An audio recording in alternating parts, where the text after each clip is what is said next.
turimo turagenda duherekezwa n'umuhanzi Bruce Melody mu ndirimbo ye yise Katapira.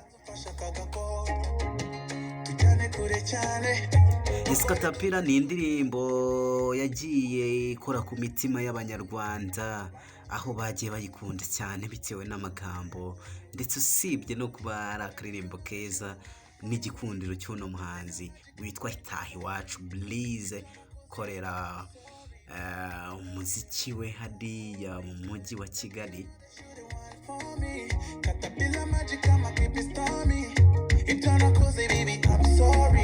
Yes, muramuzi yagiye akora indirimbo zitandukanye nyinshi cyane za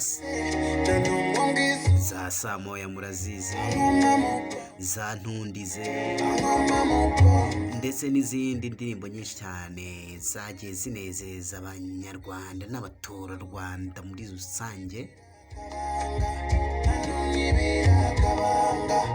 Yes, amakuru rero avugwa kuri uno musore wacu Bruce Melody cyangwa se Itaha Iwacu Blaze.